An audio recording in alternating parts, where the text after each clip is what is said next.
Hello and welcome. It's the AJ Sports Show, and we are happy to be here, folks. I'm Ace. He's Jay. He's A. What's up, To the guys? A to the Andrew.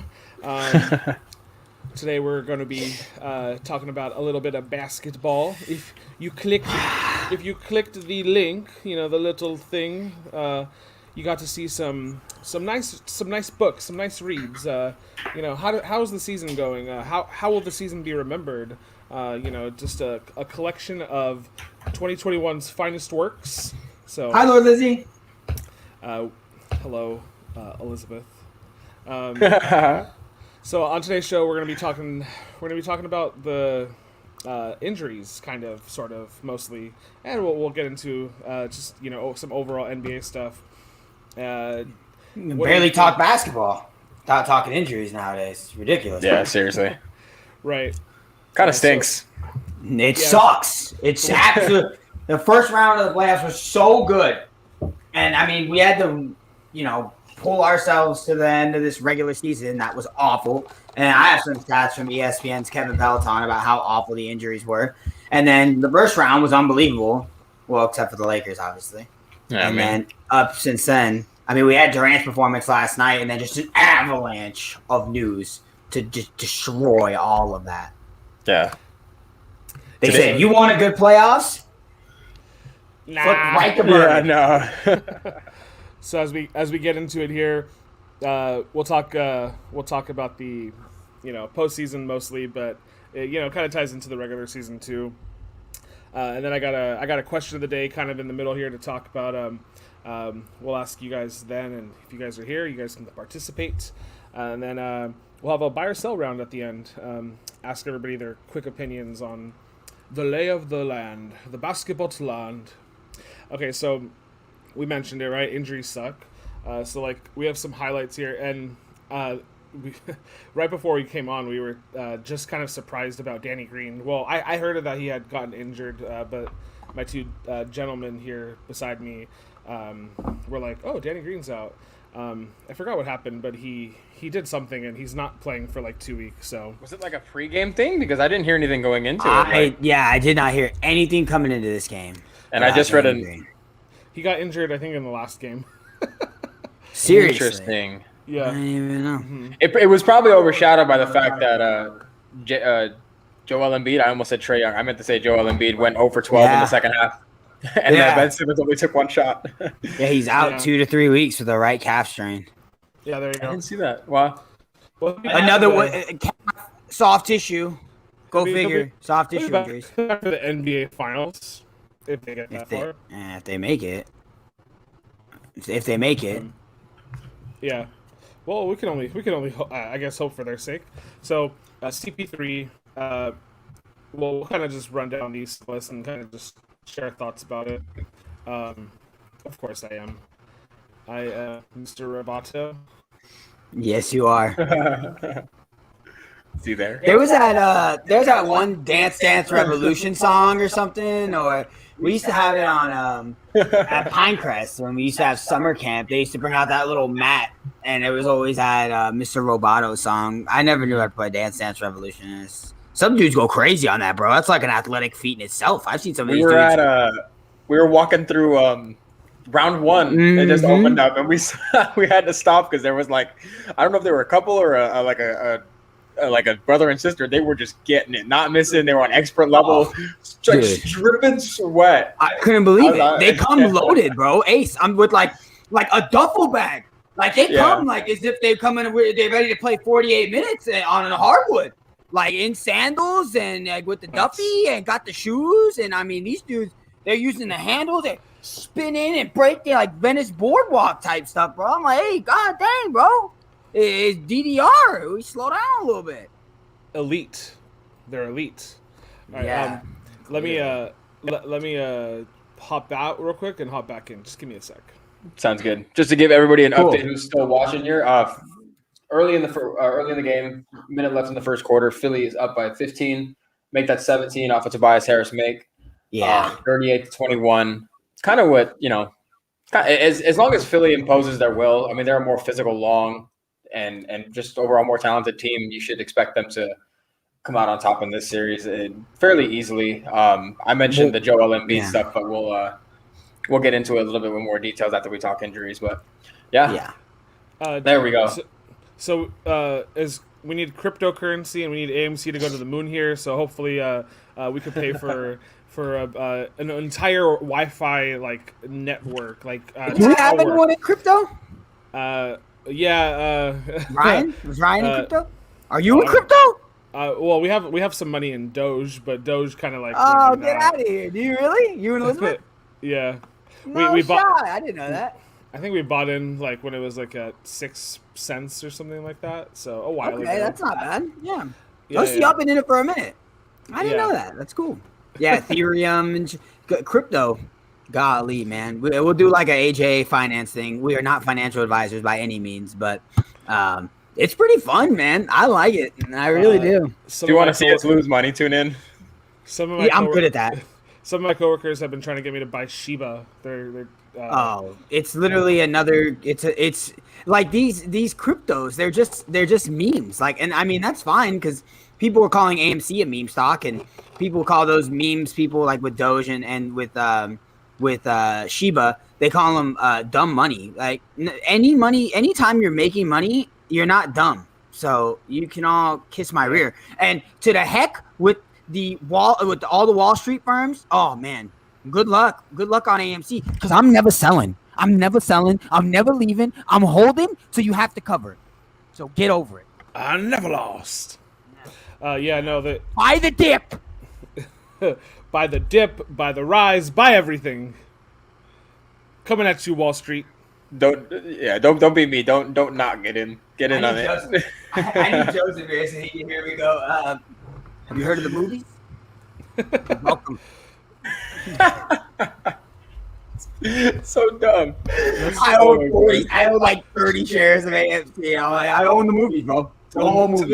To the moon. Yeah. That's like 4 seats at least to your local movie theater. AMC did do it was like last weekend, or I think it's like a full week. If you own shares, you get free popcorn. Oh yeah, I heard about that. Yeah. You just have to show them, I think, your investment or whatever, something like that. Right. Yeah. Right. Yeah. Mm-hmm. Okay. Pretty much pays for the stock itself. Not anymore, but back then.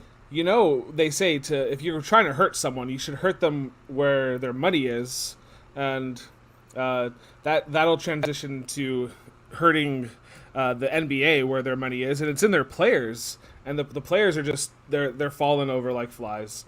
So we'll talk about LeBron, what he tweeted in the buy or sell section, but we all knew, and we've talked about it several times, the NBA offseason was shortened, and this whole season was just a bag of dicks for players. Like everybody got injured. It was kind of a sucky and terrible, but it is what it is. The players still played, unless you read the book on load management, then you didn't play. But then you still got injured, so go figure. I'm about to say the one who wrote the book on it is hurt right now. So yeah, so Kawhi was in our little thumbnail there. Everybody kind of makes fun of Kawhi for load management. Kobe, is rolling in his grave, but I mean, it is what it is, right? Injuries happen, freak accidents, but Kawhi's possibly not going to play even in the next round. So the Clippers, I mean, they have no shot, right? I mean, it's going to have to be the Paul George show.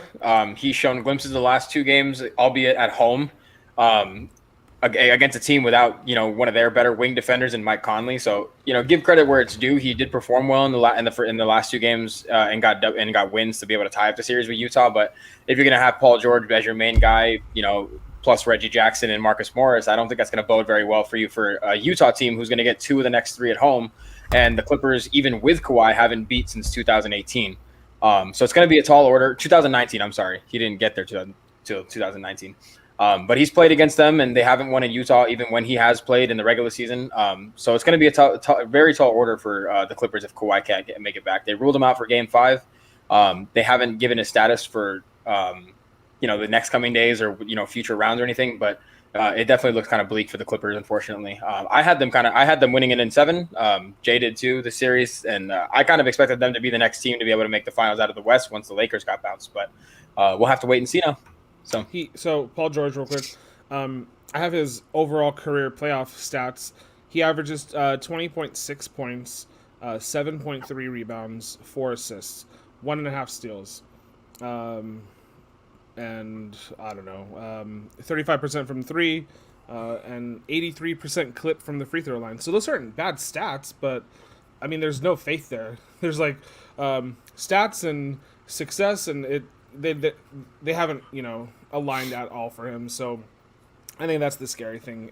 Nobody's really putting their eggs in his basket because stats don't equal wins, and without Kawhi, he's got to take it up even another level, right? So we'll see if he can even do that.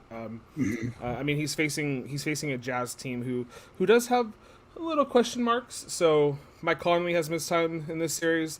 Donovan Mitchell seems like he's been nursing a leg injury that he's kind of been playing through.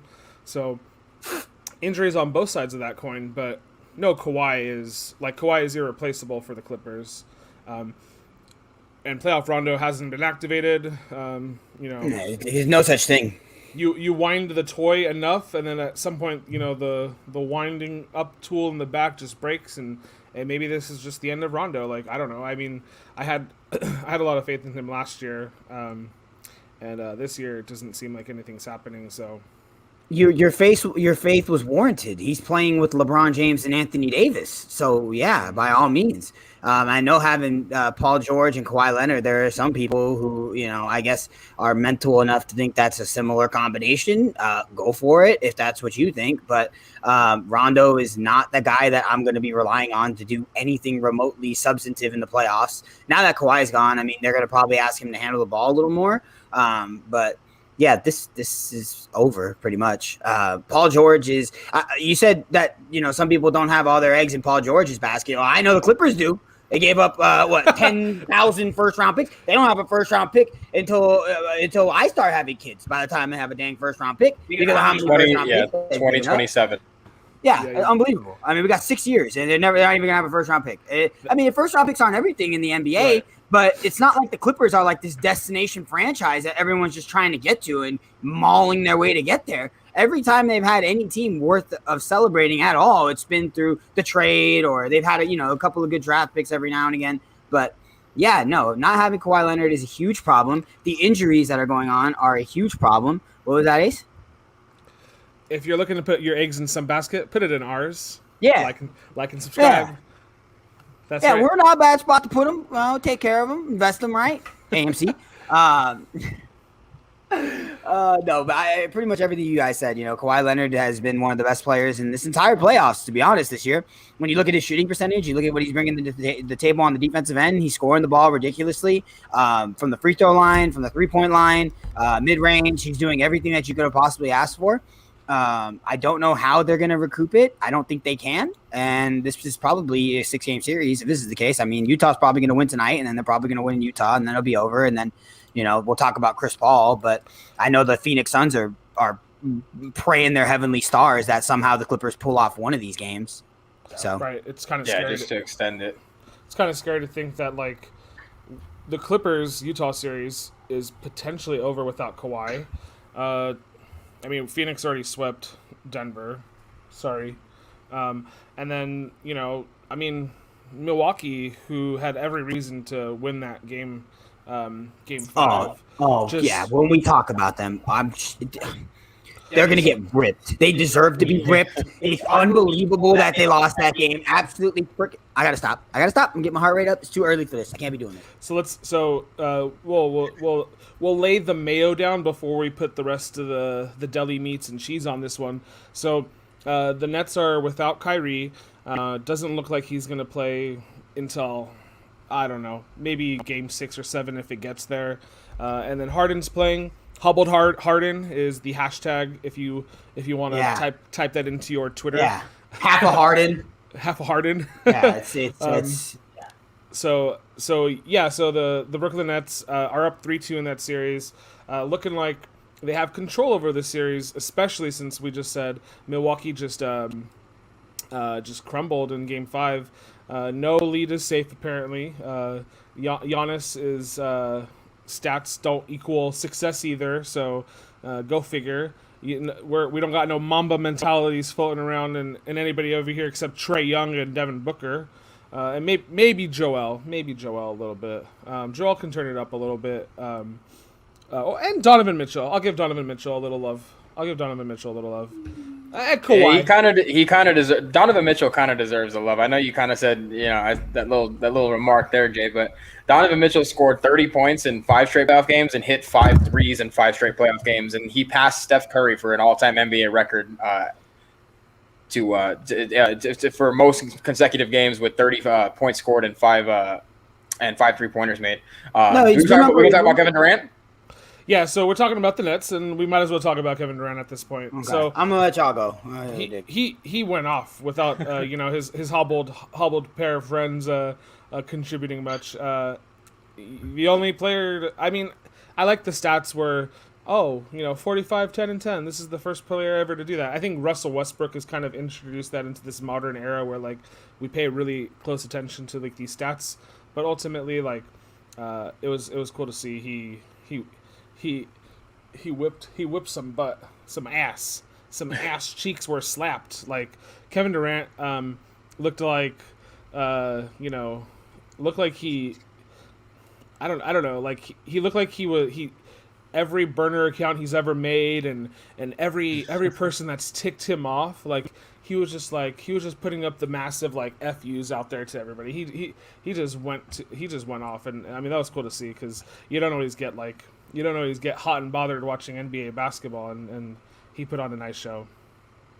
Yeah, he played every minute of the game, which is something that for a guy coming off an Achilles injury back in 2019, for him to do that in a pivotal Game 5 against a defensive player of the year on the other side of the court, which Johnny will talk about it a little bit, so I'll let the egregiousness be left for him, because what Mike Budenholzer did in terms of game planning for this game was absolutely, in my opinion, I don't ever vote for, yes, it was egregious. I don't ever vote for people to lose their jobs, but I think there's a real consideration that Mike Budenholzer should not be the coach of the Milwaukee Bucks anymore after this season, regardless of how they finish postseason. Again, I'll leave the ranting for Jay because Kevin Durant, which is unbelievable. The thing about Kevin Durant that people really like, a lot of pundits and and analysts who have covered the game have always raved about his efficiency. He got 49 points on 23 shots. More. So that's an average of 2 point. That's like a 2.4 point per shot attempt in an NBA game, Game 5. It's absolutely unbelievable what he did. He got to the free throw line 16 times. James Harden literally couldn't do anything on the floor. He attempted a couple shots, scored 5 points, had a nice little and one. He's gonna get. He got 2 buckets. That's all he got all night, and he played 44 minutes. So the entire time he was out there, he couldn't defend. And they still somehow clawed away with this game. And then the other unsung hero of the game was Jeff Green. 27 points off the bench for him. He was 7 of 7 from the 3-point line before missing his first one late in the game, and had the highest plus minus with a plus 12 on the entire Nets team. So definitely an improbable win, probably the best win in Kevin Durant's playoff career, not including an NBA Finals game, because he did have the 45-point outburst against Cleveland back in 2018. I'm sorry. So.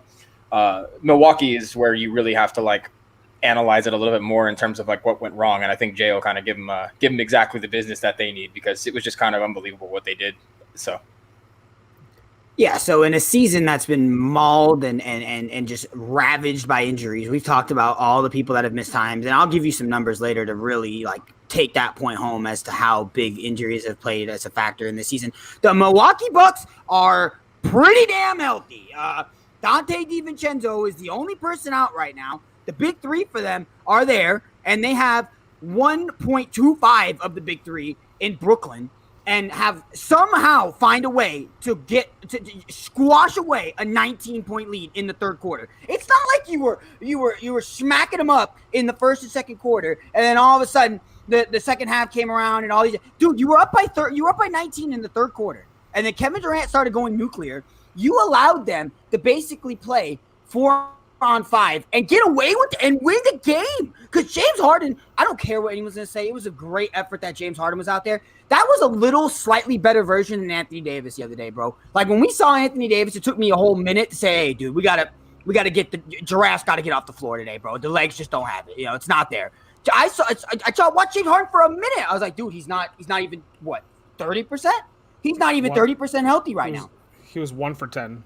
Right, and the Bucks are so damn hell-bent on making sure that they put a three-point shooter in the corner for Giannis to kick out to when he drives that you totally allow the Brooklyn Nets to play with 4.5 guys on the floor because I don't have to worry about that corner guy. As long as I cut off the angle to that pass halfway and you have a guy on the corner and a guy on the wing on the backside, I can have one guy defend that, right? Because if you pass it to the corner, I'll have my backside guy slide to the corner, and then if you pass to the wing, okay, we'll just rotate. And yeah, we'll be a little late, but at least it's not freaking, the best player on my team getting a wide open layup. No, but because you stick PJ Tucker and Brook Lopez 7 feet tall, get him off the damn floor. You need to get some more ball handlers on the floor, someone who could put the damn ball on the deck when they get that pass from Giannis. Why isn't Giannis playing more of the 5? That's what I want to know. You're so long already with Drew Holiday and Chris Middleton. Giannis is 7 feet tall. The Nets did it yesterday. They said, forget Nick Claxton, forget DeAndre Jordan. Kevin Durant's playing the 5, and everyone better team rebound, and we're just gonna run it up on him. We're gonna up the tempo, and Milwaukee likes to play at a fast tempo. But when Kevin Durant got his looks, he was able to get him in the half court. Andrew mentioned how he only took 23 shots. They were getting it any way they wanted. In the fast break, Kevin Durant in the half court. I mean, Kevin Durant was borderline he was nuclear yesterday, bro. When you look at it, I was watching a Get Up this morning, and Greenberg was talking about it. When you look at not the plus minus, it's like real game stats. It gives you like a number, and a 40 is good, 50 is like elite, 10 to 15 is average. Okay, and just for some context, the only 2 games that were remotely close to what Kevin Durant did yesterday on this score tier was Damian Lillard when he had 50 points in the last series, and then a game from LeBron James in like 2016. So, it's pretty damn good games. And Kevin Durant had the highest real game score at like a 53.5 in NBA since they started keeping the stat, like 20 years. And it was the best game ever because he was super efficient. He scored the ball like crazy. He had 16 rebounds. That's what I'm talking about. He had almost as many rebounds as Giannis. I think he had more rebounds than Giannis. And that's because they let him play the 5. And again, Andrew mentioned it, Budenholzer, I don't think he needs to get fired. He's a great coach. But why we were allowing James Harden to just like he literally, when people were going into the post, they think they're doing them a favor. Giannis faded away. A fadeaway jumper with 1:10 seconds left when you're down by 2. That's the shot? I asked Andrew right when they shot there. I was like, "That's the shot we're going with, huh? We're down 2, a minute 19 left, and we're going with a fadeaway 20-footer with arguably right when Brook Lopez, Chris Middleton, Drew Holiday, Giannis, and then pick whoever the hell else you want to put out there. Giannis is the worst shooter on the floor. He's the worst shooter on the floor. I get he's working on it, but you can't be the worst shooter on the floor all the damn time, okay? And then settle for a turnaround jumper." I mean, dude, I can go on for 40 minutes on this. It's absolutely egregious. They had no business losing that game. The series is watch. Milwaukee's gonna come out and win the next game. I put money on it, bro. Because I'm so wrong lately. I guarantee you, they'll come out and win the next game. So yeah, go against everything we say, right? Dude, I was telling you when the game started, Colin Cowherd, there was a Vegas line, and right when I saw it, I was like, damn, that looks like a pretty good line. Ace, tell me what you think about this. Plus 210 for Durant to score 30 and Brooklyn win. Oh yeah, I'd take that easy. Right? You take that, right? Yeah. I put up 100 to win 110%. Right. Yeah, and that's entirely plausible. Kevin Durant's one of the greatest players of all time. Smashed it. Colin Cowherd smashed it. And I can't stand Colin Cowherd, but smashed it. And then there you go. I mean, I was watching, and he had 24 points at halftime. I was like, oh, that's it. Totally. Got it. Game. Yeah, that's actually 100% true, Amanda. I mean, that's not egregious for anybody, for any practice you do in life. Just follow me. I'm a natural born leader. Oh yeah. As opposed to me, yeah. Level-headed. I I let you make mistakes. I don't let you, just fall apart. I got you. So, Hi guys, Ryan, Amanda, what's up?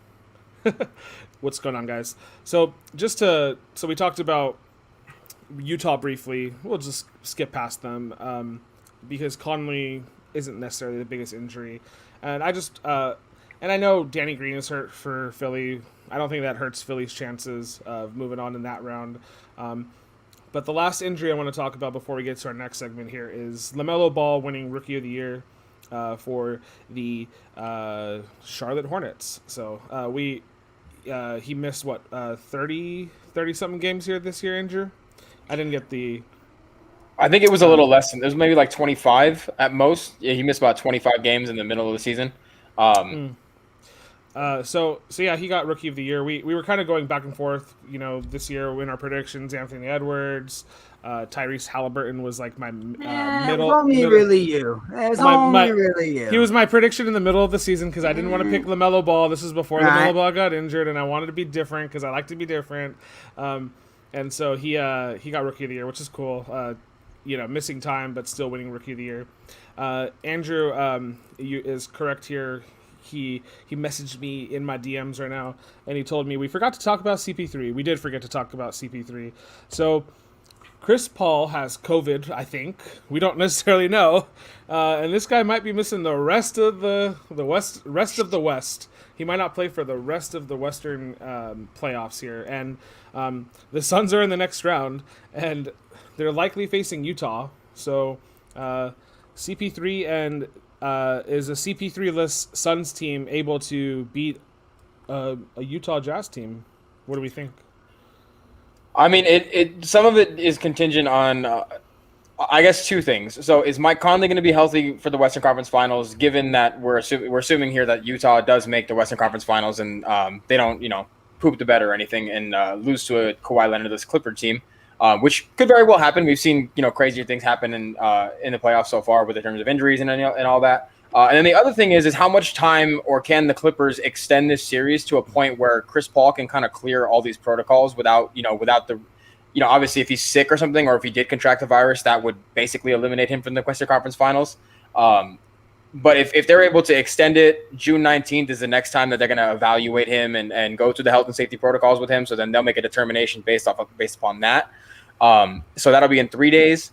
By that point, it'll only be they'll still have a game 7 left to play in the Clippers and Jazz series. So there is a way that this will work, but I don't know if they can do it necessarily without him. It would have to take a tremendous effort from Michael Bridges, I think, on the offensive point, because I feel like we know Devin Booker's going to be able to get his. DeAndre Ayton's been pretty good. Rudy Gobert will be a tough matchup for him, but I think he can kind of, those are kind of a wash. So you'll have to have a role player really step up like they did against Denver. And if Michael Bridges can give you 20 points on 55% shooting like he did against Denver, I think there's a real shot that they could still move on. But not having Chris Paul definitely is, goes without saying that it's detrimental to your success as a basketball team.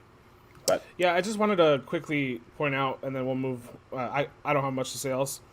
Devin Booker's stats last year to this year with Chris Paul are literally the same.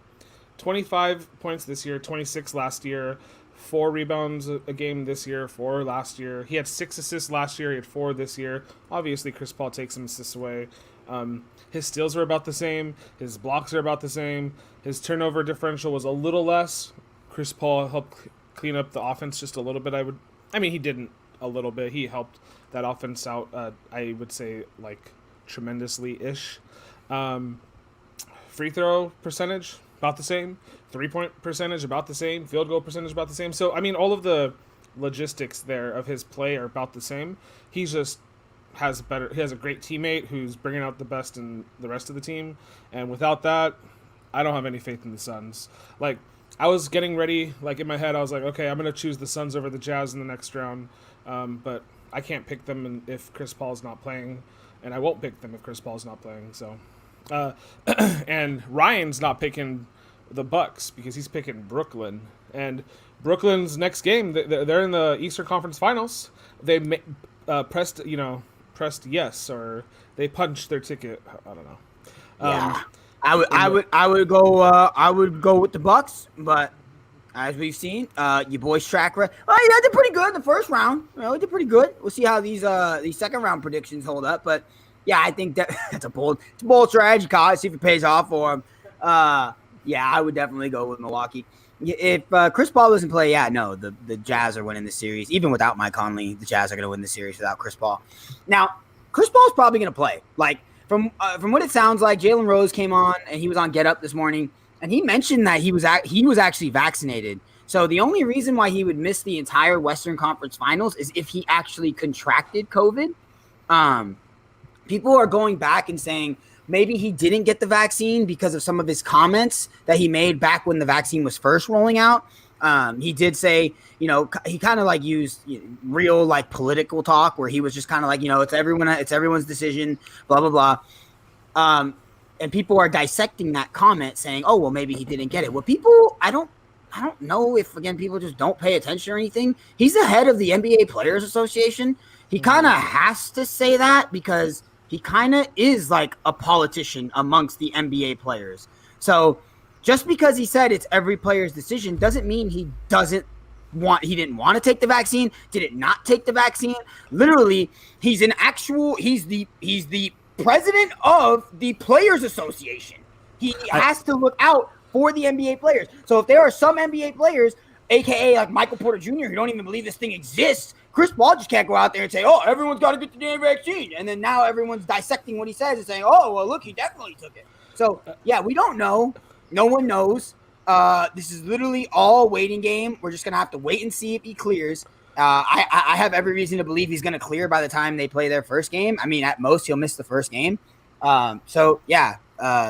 Chris Paul now, and what we're talking, right? We're talking about Chris Paul missing time. We're not even talking about him missing time for injury because he was hurt in the first round. Another person who's hurt because literally, when you talk about any NBA player this entire season, they were probably hurt at some point.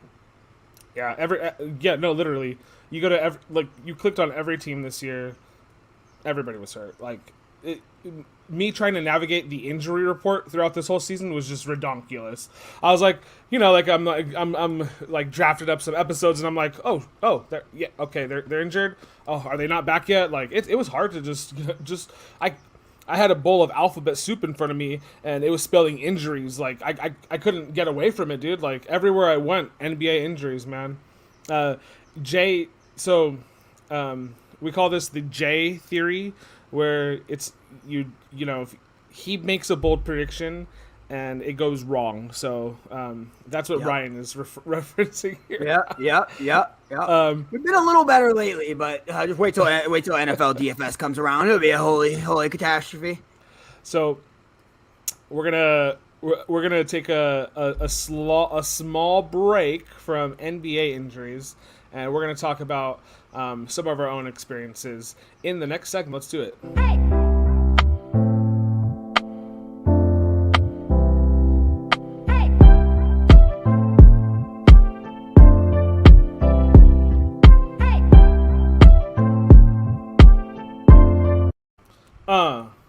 I am getting roasted today. I am just hitting absolutely hammered.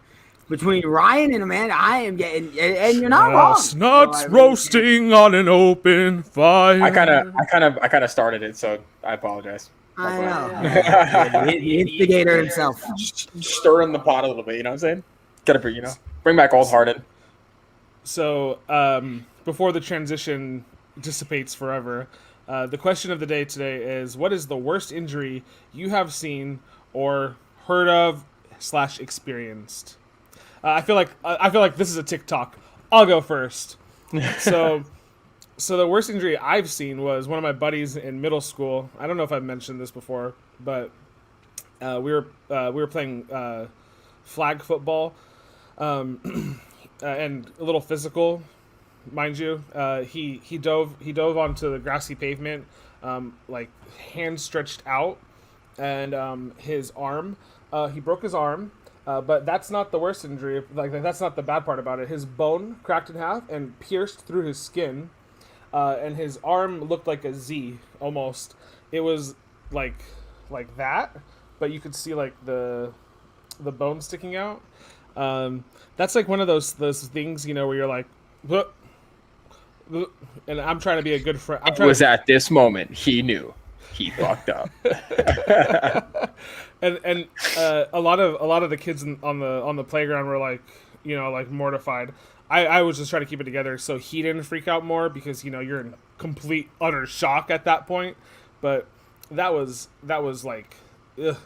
And I almost wanted to be a smartass with this and be like, well, the worst injury I've seen is someone breaking their neck and dying, but that's kind of silly. So, we don't have to talk about like death at the end of this rope. Injuries can be healed and stuff like that. Yeah, it was right. It was gnarly. What are you guys' experiences? I want to know. We have to know the answer to that question first, though, Ace. Yes, he was in a cast for, I think, the rest of the year. For the rest of his life. For the rest of his life. Yeah, he healed. Later on, when we were in high school, because we went to high school together as well, him and I went to Soup Plantation one time, and then we had a gentleman's agreement that we would keep eating until one of us quit, but we wanted to like eat as many plates of like Soup Plantation food as we could. Mm-hmm. So me and him went ham. We had like, I don't know, like 9 or 10 or 11 plates of food that day. We went and got like soup at the same time. We went and got salad again at the same time. It was we were having some fun. But yeah, he eventually healed. But I don't know if he's able to actually like. He was probably able to do anything like super physical for the rest of his life. I know he had to get screws and stuff placed into his arm to help set it. This is the real issue here. R.I.P. Soup Plantation. Thank you for pointing that out, Ryan. Jesus, man, they got rid of it. Didn't we talk about that on the stream last I week? We brought it up. Yeah, Soup Plantation twice in a row on the show, man. I love it. Hashtag, yeah. Yeah, we gotta at Soup Plantation. I'm pretty sure the CEO is doing something these days. If he probably goes to the hashtag Soup Plantation on Twitter and checks to see if people are still talking about him. He's the Wolverine in the bed looking at a picture of his old restaurant. What used to be, right? The mini pizzas, yeah. I could go for some pepperoni focaccia right now. I'll tell you that.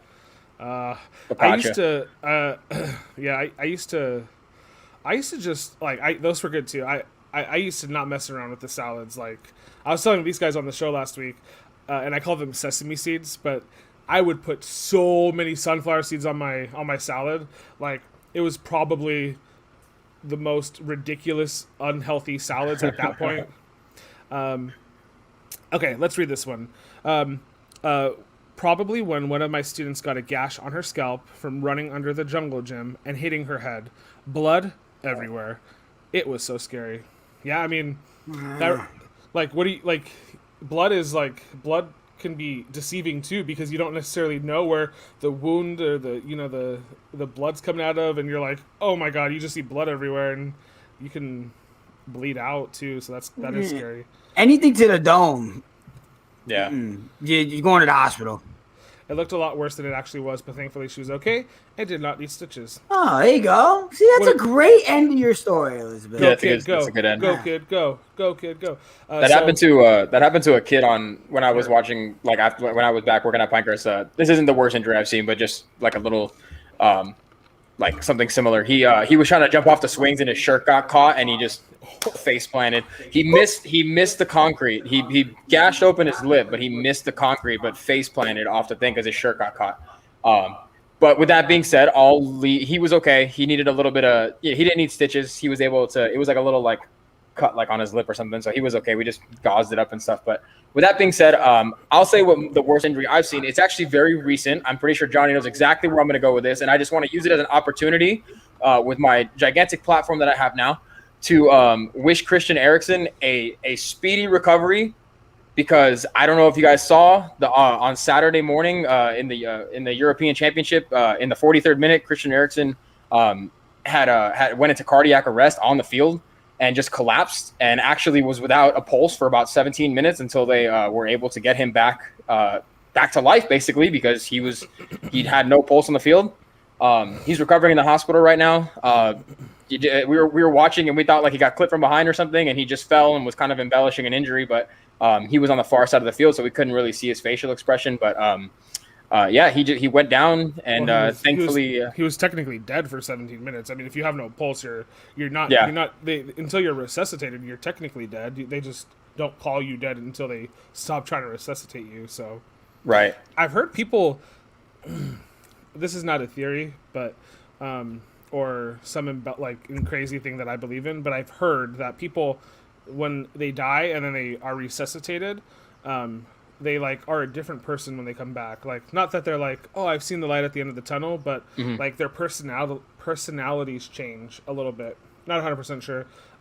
Maybe God was like, nope, sending you back out there. Let me give you a little bit of my aura.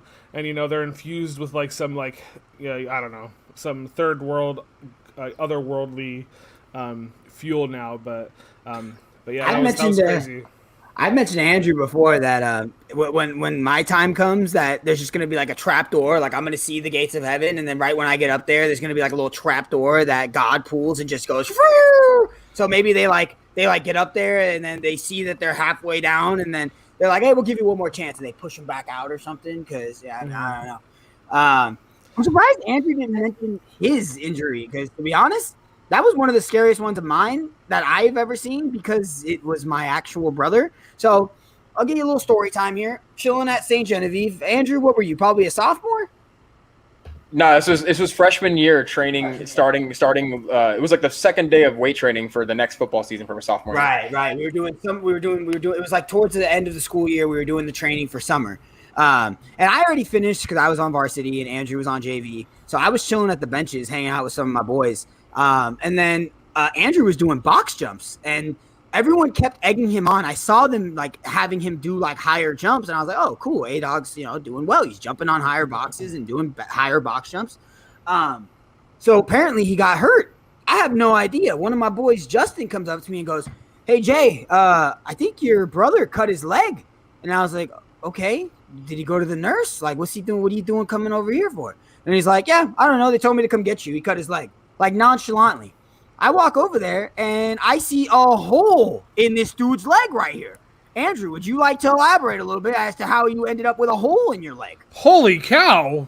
Yeah, so I don't know. I thought about using that one, but I was like, after what happened, this past weekend, I have to, especially because I spoke soccer last week. But yeah, so I don't know. They kept encouraging me, but not in the way that you would want to be encouraged, football talk, forcefully encouraging me using it's called peer pressure. Yeah. And it was a 36-inch box jump, and I was a 15-year-old freshman at the time who weighed 260 pounds and was 5'4". I wasn't making that jump. And no matter what I told our Coach Eric Harris, God rest his soul, because he I'm not even going to get into it, but he is no longer with us on this earth. Right. He just kept egging me on to do it. Don't be this, don't be that, all the names you could imagine, whatever. And I was in front of seniors, so I don't want to look lame, so I kept trying. Came down on the corner, busted open the entire leg, about a 3.5-inch deep laceration on the middle of my calf. And the crazy thing is I don't want to get too gory. There wasn't any blood, and the reason why there wasn't a lot of blood, aside from one stream coming down the side of it, is because my skin caved in and was holding the flesh up inside my leg. So had to be transported. My pops came by and got me to the hospital. Jay came running over, and I have my leg wrapped in paper towel, waiting for medical attention and stuff. And he's like, they told me you got cut. Are you okay? And I'm like, that's all they said to you? And I was like, look at this. What am I supposed to do? And I showed him, and there's just this giant crater in my leg. It was crazy. But yeah, I have a nice little scar. My friends would put little happy face. Yeah, it looks like a little smiley face. My friends would draw little eyeballs on there. I had some creative friends in high school. Some would draw super cool anime eyes above it, and while I was getting recovering from it and stuff. But yeah, that was definitely pretty scary. Oh yeah. Let me read Amanda's here. Yep. My last soccer game was the CIF semifinals. Good job going to CIF. Right. I tripped in a hole 15 minutes in and sprained my ankle. Kept playing with it sprained. Didn't feel a thing until after we lost. Amanda, do you know what this is right here? This is gangster shit. You know what I'm saying? That's gangster shit. That's pure adrenaline. That's pure Mamba right there. You know what I'm saying? That's in the CIS semifinal. You ain't pulling me out. You don't have to. Yeah. Were you running on half a leg? Were you running on fumes at that point? Like, you know, I dude. mean, you're just your brain tells you just keep going. It's funny how the brain tells you to stop eating because you'll throw up, but it won't tell you. It'll be like, no, you could keep walking on this broken leg. That's the adrenaline, bro. Dude, you break through a wall or something, bro, and then you feel it afterwards. Yeah. Yes, I have had a concussion. This was before we knew what concussions were. I mentioned this on a previous show. I got hit in the face with a softball. I blacked out for like 10 to 30 seconds. I don't really know. No one really told me.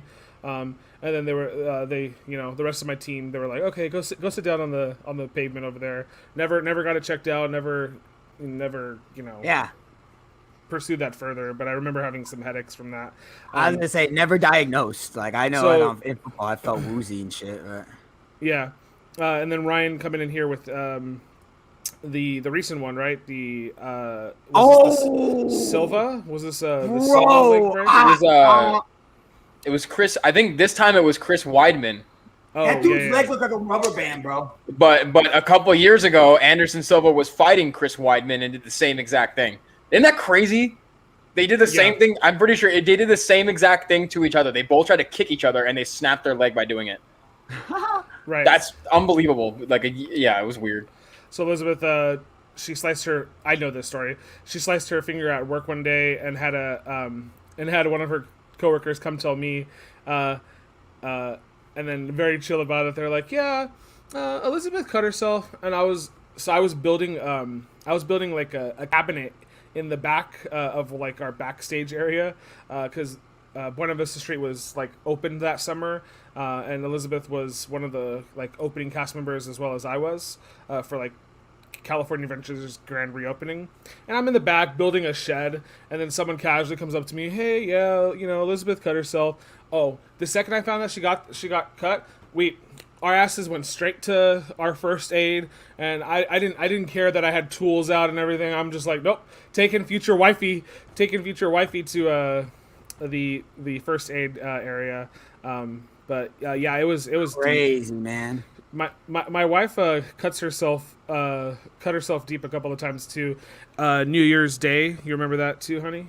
She cut herself on a can of tuna. We haven't had tuna since. Curse you, tuna. Can I tell one more quick story that I haven't told anybody before? Anybody? Have you told that guy?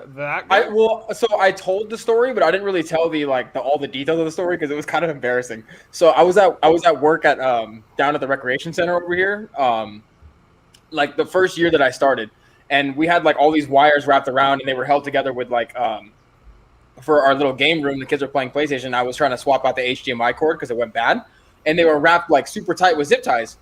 We didn't have any tools, but I had a blade, like one of those little blades that you can like push up from like I don't even know what you call them, but like like a little box cutter. Box cutter. There you go. I couldn't remember. And the scissors weren't getting it done because it was way too tight, so I couldn't like really get it in there because the sharp part of the scissors at the bottom. So I used a box cutter, and this kid's waiting for me to replace the thing, and I sliced open. I can't even show it right here. I sliced open like this part of my middle finger. And I told everybody here that I did that. But like I didn't tell anybody how bad it was. Like I definitely needed stitches. Like there's a scar here. I just wrapped it up super super tight and hoped not to tell anybody. But the most embarrassing thing was one of my coworkers was there watching, and the kid was on Fortnite with his friends talking about he's like, yeah, I gotta get the HDMI because he can still hear the party because the system's on. And he's still talking to his friends. He's like, yeah, this guy's just changing the cord for me. And he saw me slice myself, and he's like, oh crap, this kid just dapped himself up, dude. Oh my god, hold on, guys. And he's and like in front of all the kids that were in there, my coworkers, he totally roasted me. And I haven't used a box cutter probably since then. Yeah, I totally sliced it open and embarrassed myself in front of a 13-year-old. Let me properly train you on how to use a box cutter. Please. Amanda said when she was 4, she was unsupervised and got a hold of the cheese grater. Needless to say, she still has a scar on the middle finger from the stitches. I was pointing to my finger too because so when I was like 4, it's kind of funny. I was in the kitchen. Maybe I was like 5 or 6, but I was in the kitchen and we had a bunch of people over, but there was a watermelon on the counter, and I wanted to cut some for myself. So like got a knife and I grabbed the watermelon and then I cut straight down and I have a scar to. It's still there. Still has not healed. It's like it looks like this on my index finger here. But hey, unsupervised children, man. Parents, where you at? What? I think one thing this conversation is showing us is that death is everywhere. No. I stuck my hand over an open flame on top of I stuck my hand in an oven, I think. I gotta ask my mom. But when I was like 3 years old, I stuck my hand in something with an oven or over to an open flame, one of those things. But she was there to pull me away. There's got to be an easier way to grate cheese too, right? I mean, that thing is so dangerous, a cheese grater. I mean, can we not do it in 2021? We don't have anything. Could use a food processor that has like a cheese grater attachment, but like it's a lot of work. Like between a cheese grater and the mandolin, could they have made any more dangerous kitchen appliances? I got both over here. Come help yourself to some injuries. Is someone throwing something against your window, Jay? Is that Dad? Your mother. Oh man. Do we need to take this on the road? Do we need to grab your laptop and go chase him down and be like? I don't know what's going on. I hear like a huge bang and his mom out here playing. You did. Oh, my bad. We heard you. Actually, you're so loud. We heard you. There you go. Yeah, I'm free. Yeah. Spoke through the screen.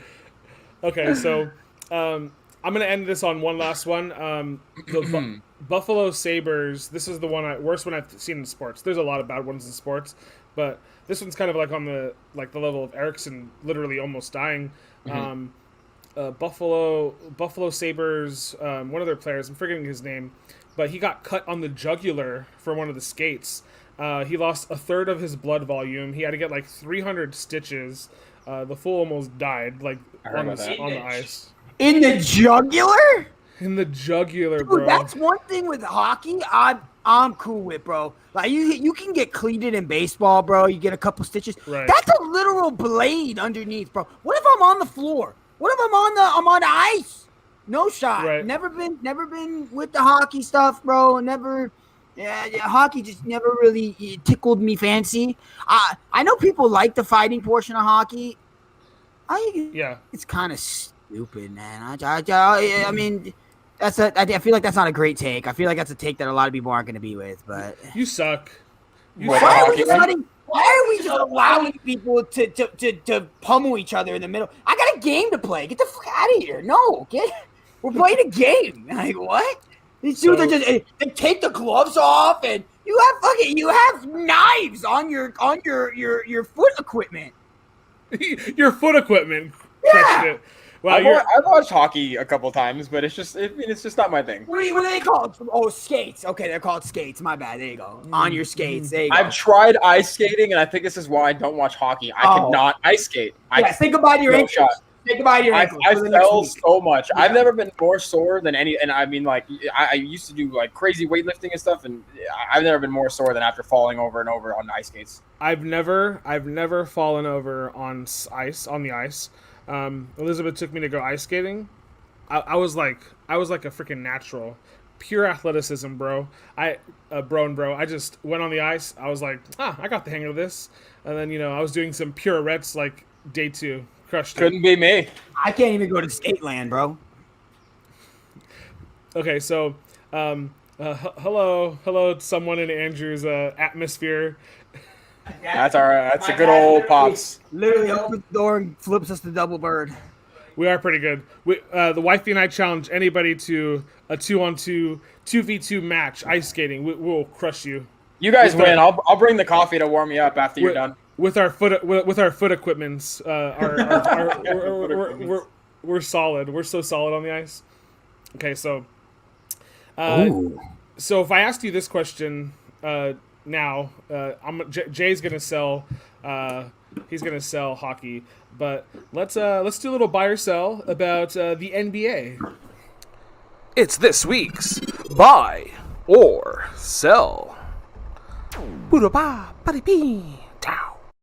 I need to add some bass to that, like good graphics, like some like dramatic like That's pretty good. Whenever I talk, and I always hear like the movie theater guy, in a world with 3 men, 1 sports show, The year was 2021, and they started a YouTube channel. Andrew, Ace, oh, hey, and Jay are here for your entertainment only. I don't know. Not bad. Not bad. Well, now the fans are going to be expecting that in the next video, so get to work. Yeah. Yep. All over it. Yep. Next one's tomorrow, so have at it. Really dramatic trailer. Okay, so we're gonna do a little bit of buy or sell here. We're gonna kind of tie back into NBA, not necessarily injuries. We talked a lot about how imminent our death is. Jay, please stop making us feel anxiety here. That's a real thing. Stop trying to take down my mental health, brother. I just saying. You're making me feel some type of way, man. So let's start off with LeBron's tweet. I'm pulling up his Twitter here. If we could look at this is the AJA Sports Show Twitter. You guys getting a sneak peek at me retweeting and looking everything this guy said. Okay, so LeBron James 6 hours ago tweeted, They all didn't want to listen to me about the start of the season. I knew exactly what would happen. I only wanted to protect the well-being of the players, which ultimately is the product and benefit of our game. These injuries isn't part of the game. It's the lack of pure rim rest before starting back up. 8, possibly 9 All-Stars has missed playoff games, most in league history. Is our research team helping out LeBron James here? This is the best time of the year for our league and our fans, but missing a ton of our favorite players. It's insane. There's one person that know about the body and how it works all year round. It's me. I speak for the health of all our players, and I hate to see this many injuries this time of the year. Sorry, fans. Wish you guys were seeing all your favorite guys right now. And I think he shouted out Kawhi here at the top to the prayers up to the claw. So this is a pretty simple buy or sell. Starting off nice and smooth here, giving you guys a nice curveball to swing at. But do you buy or sell the need like LeBron's take, like just overall? Is he right or wrong here, guys? Yeah, I'm going to buy this because I think it's something we've just been kind of consistent with talking about on our show personally. You know, if I didn't have the track record, you could go back and forth and say, you know, you could sell this. He's being a little too critical. But no, 100% buying this. 72-day offseason, we've mentioned it plenty of times. I wasn't just worried about it for the Lakers. I mean, I'm a Laker fan, but I wasn't just worried about it for the Lakers.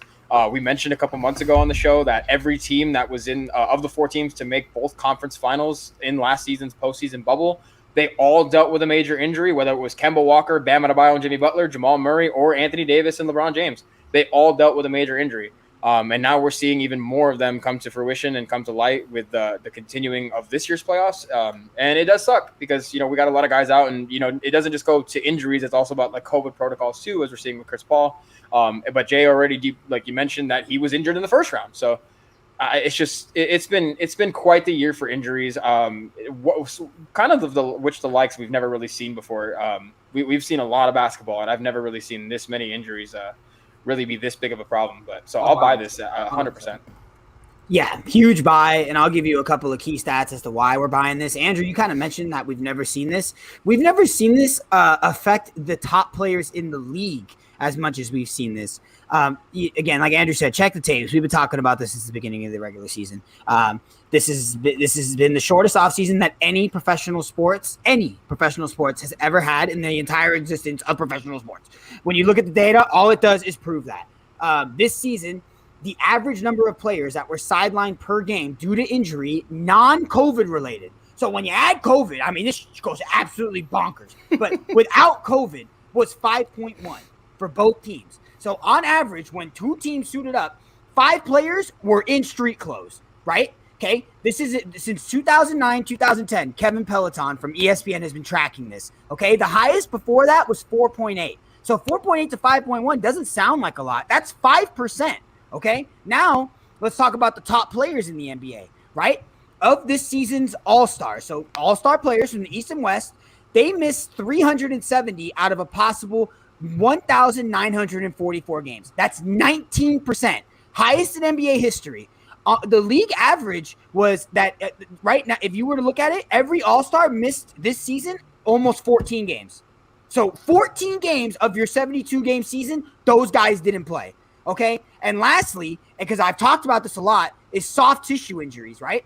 soft tissue injuries are not like an ACL or like breaking an arm. These are caused by fatigue, by not having enough rest, by overexhaustion. And this is all right. And this is all without practice. There's been no practices this season. And AI it, bro. Go ahead. Cue the AI clip because you haven't been able to practice. And soft tissue injuries have been the main form of injury this year. This year, 2,909 games were missed due to soft tissue injuries in the regular season, right? The closest time that we ever had, right, was 3,038. So in 2017, 2018, there was about 130 more. Okay. Mm-hmm. Don't forget there was 10 less games. So when you look at the average, this would have blown it out of the water with how many soft tissue injuries happened this season. It's ridiculous that they rushed them back this way. It's all because the NBA didn't want to keep screwing up their calendar and pushing it back into pushing it back to start, because normally it starts in October and it started in December this year.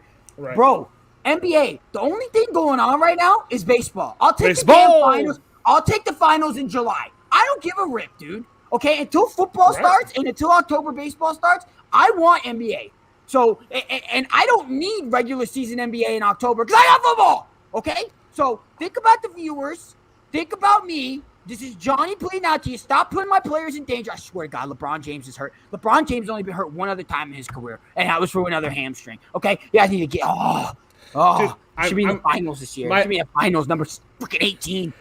I'm gonna put my vote in for NBA season from Christmas, like Christmas Day, opening week right there, to 4th of July. America celebrates its independence with its second favorite sport, basketball. Dude, that'd be dope. 4th of July. It just doesn't make sense. Like 4th of July weekend, play the NBA finals right there. It's just so silly, dude. It's so silly. I totes agree. Okay, so. Let me hit you guys with the second buy or sell here, and see if Jay will say egregious. I'm trying to. I don't know if he said it yet today. I'm just trying to get him to say egregious. So the first, second, third. I'm gonna say it. The first, second, third All NBA teams were announced. First team: Giannis, Kawhi, Steph, Luka, and Nikola Jokic. Jokic was unanimous. Supreme Bean right there. Second team was Julius Randle, LeBron James, Chris Paul, Damian Lillard, and Joel Embiid. And then the third team here was Jimmy B, Paul G, Bradley B, Kyrie E. I'm just kidding. And Rudy G. Okay, so I have I'm just messing around. I have a couple of players that I think should have been rearranged slightly. So buy or sell, like some of the snubs here. Okay, so I'm gonna give you some names and you tell me if you buy them being there or not. CP3 second team. Do you guys buy that?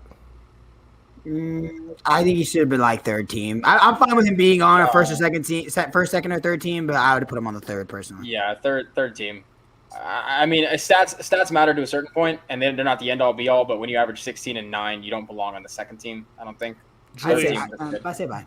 Julius Randle, do you buy or sell? He should have been on the second team? Sell. Again, I'm going to buy it.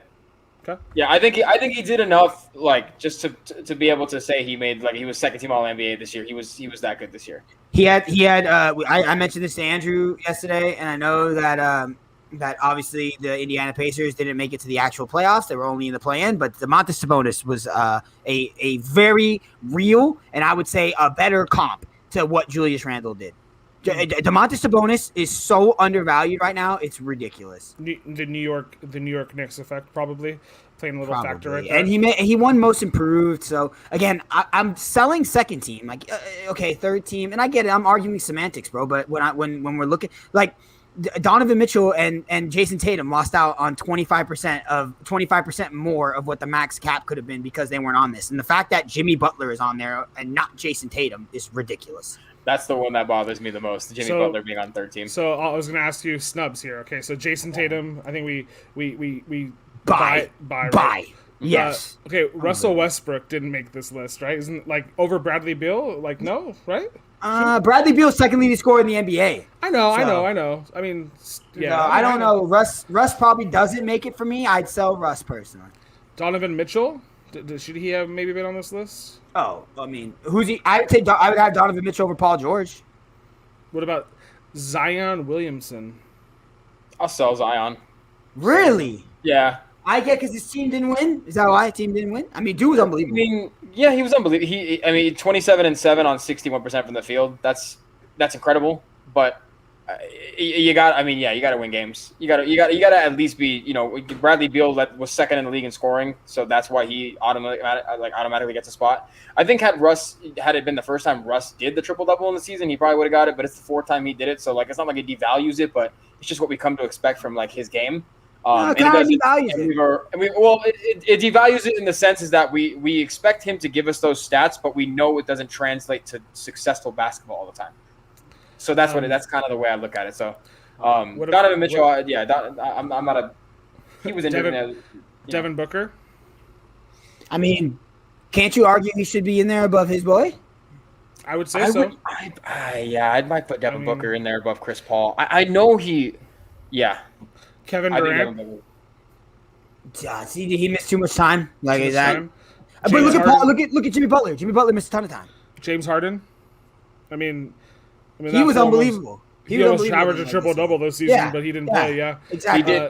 He did miss 38 games though. James Harden. Trae Young. Another name, man. I'll sell Trae Young. I would sell him too. I would sell him too, but I mean, damn.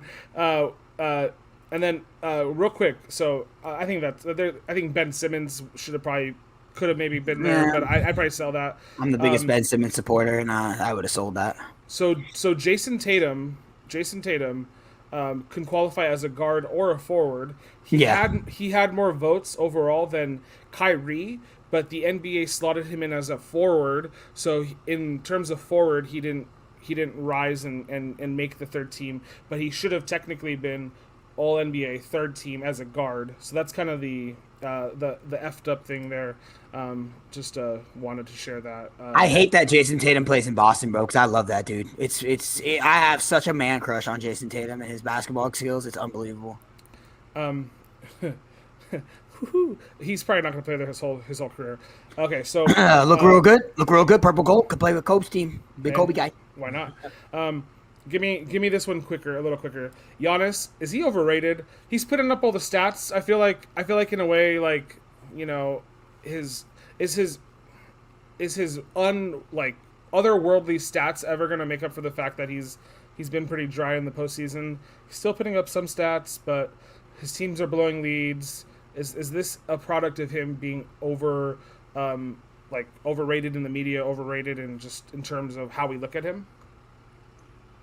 I don't know. No, he's not overrated. He just is what he is, man. He just is what he is.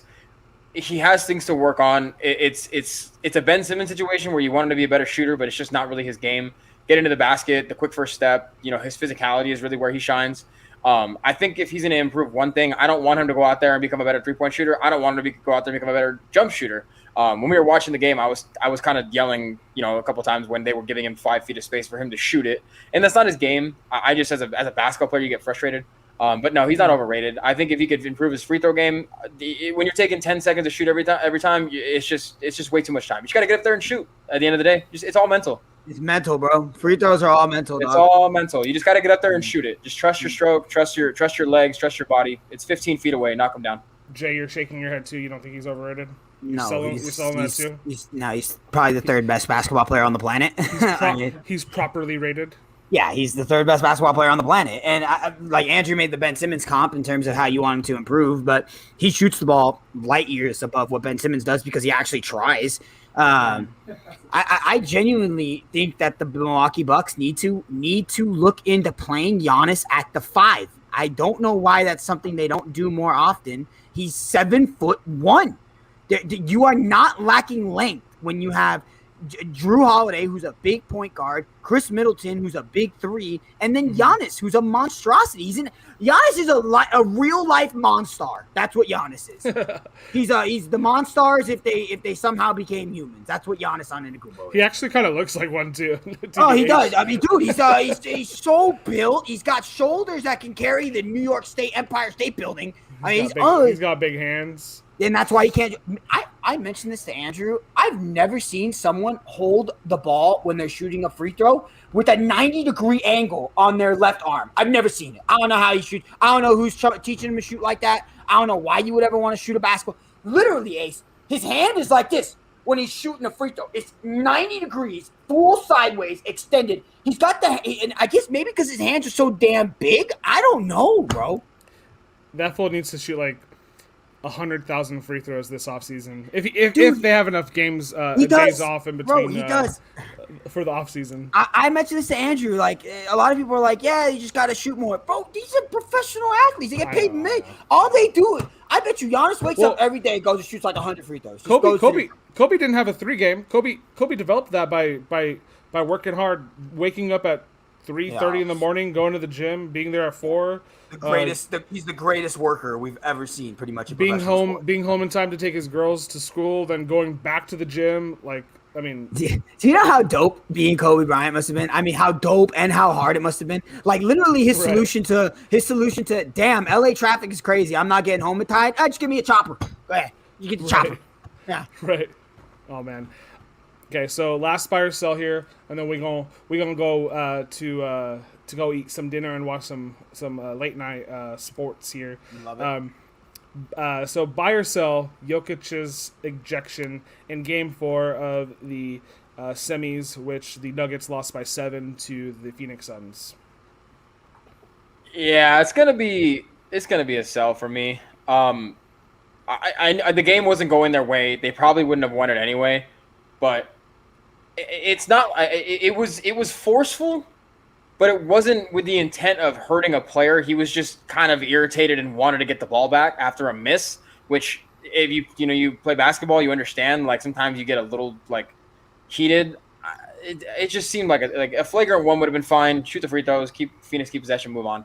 I thought the ejection was a bit, especially there was time left in the third quarter, midway through the third quarter. I didn't like 8 minutes. He got ejected with like 8 minutes to go or something like that. Yeah, I didn't like it personally. I would sell this. It's a huge sell for me. I don't like referees anymore. I'm telling you, baseball referees suck ass. The football ones do an okay job, but trying to argue what a catch is versus what not a catch is. These basketball referees, man, they've been pretty like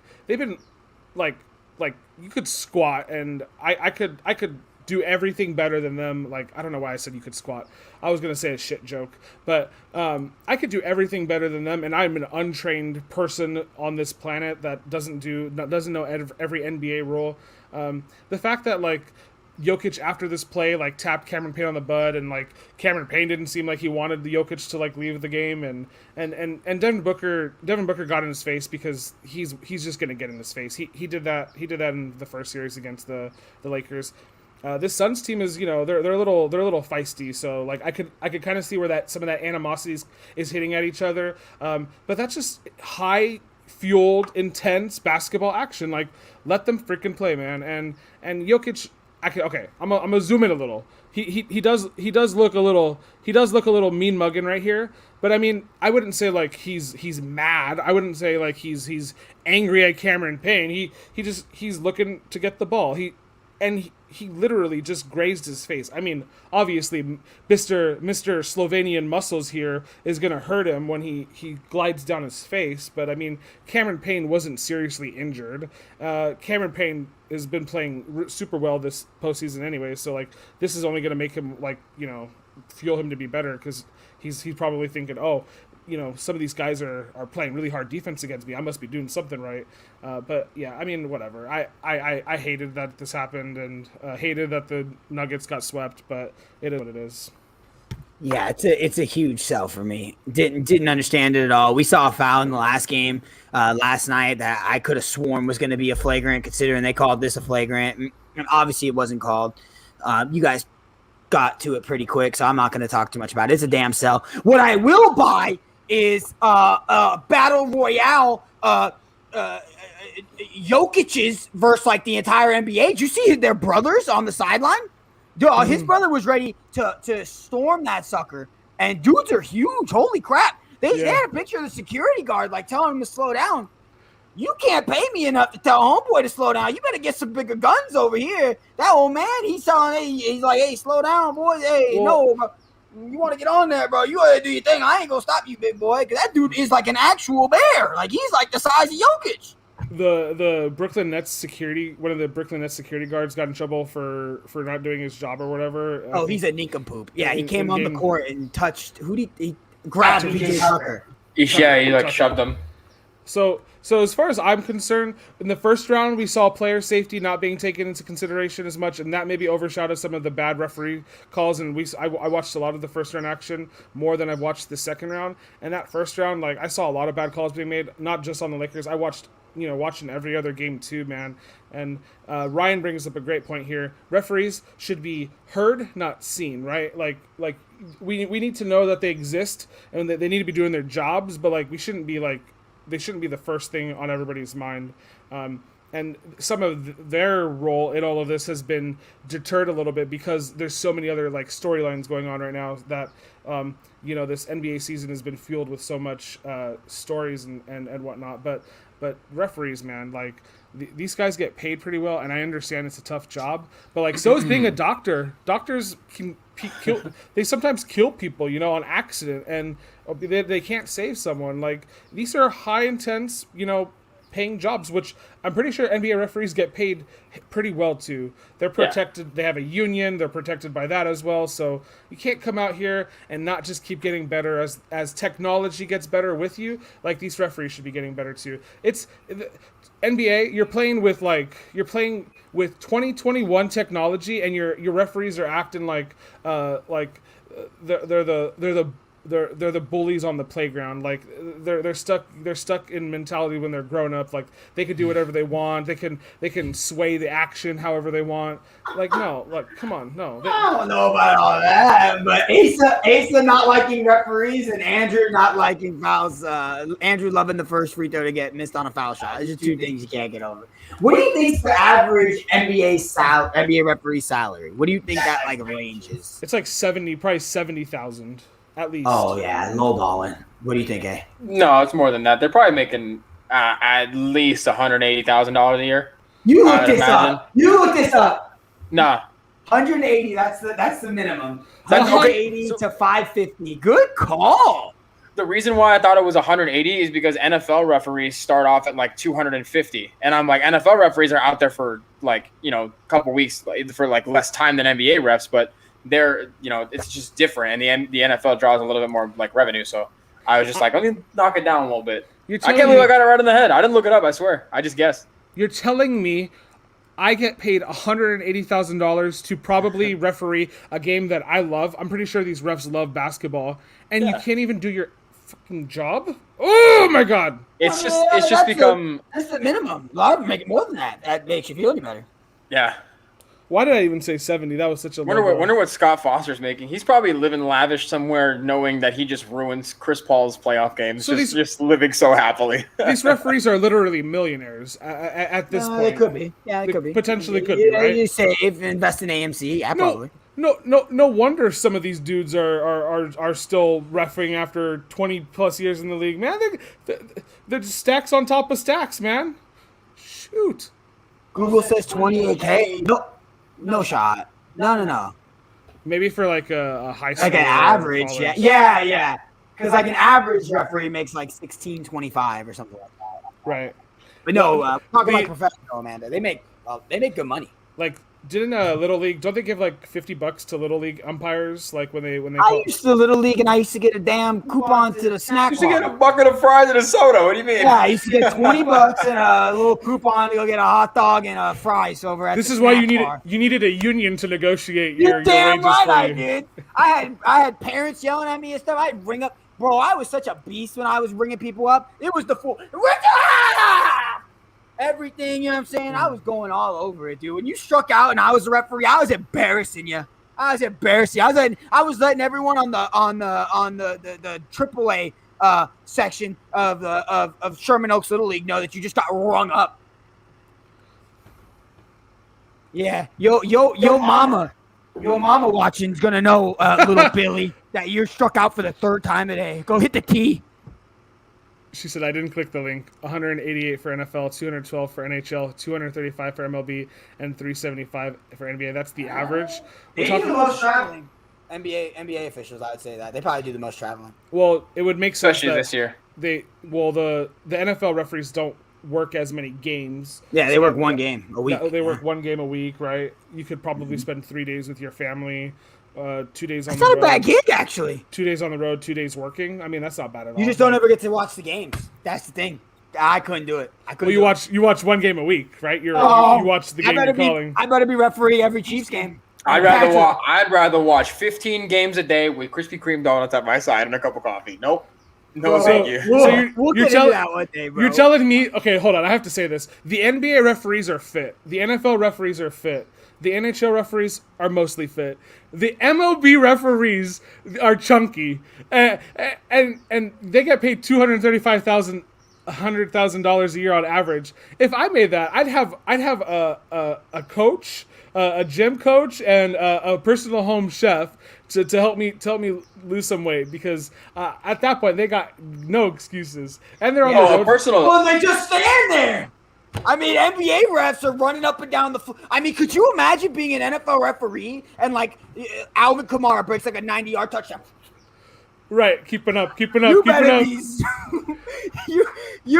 be zooming, man. You better be getting down there. You got to watch the end line. I would be so frustrated. I'd probably throw my flag at Alvin Kamara just to slow him down. I'd be like, hey, the video replay's got that right. I'm not running to 80 yards, bro. Nobody. I mean, these dudes can't keep up with them. They professional athletes. You expect me to all of a sudden hit the sprint button and go? Come on now. Oh, that's crazy, funny, dude. Well, let's end it there on the ridiculousness that is referees in sports. Hopefully we have a nice resolution to injuries for all of those involved in the NBA landscape. Hopefully the three of us and our patrons here, Amanda, Ryan, and Elizabeth, don't see any crazy injuries, and hopefully we get paid as well as some of these referees someday. We can only hope. And then personal chef is the dream, man. That's what I want. I'll be your personal chef. AMC to the moon and hire me as your personal chef. Let's do it. I'll do it. Let's go, bro. We're up to like 45 shares. Ace, so this thing's gonna hit like $10,000 a share. We're gonna be living lavish, baby. Find an island. I'm finding an island somewhere, and we're just never gonna hear from anybody ever again. Well, you'll hear from us on the AJA Sports Show, but besides that, you're never gonna hear from us again. Be on an island.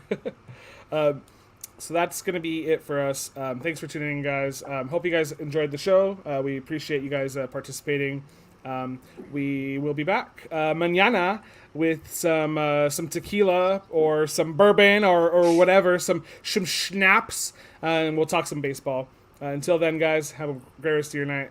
Stay safe and be beautiful. We'll see you then. Bye. Thank you, everyone. Bye.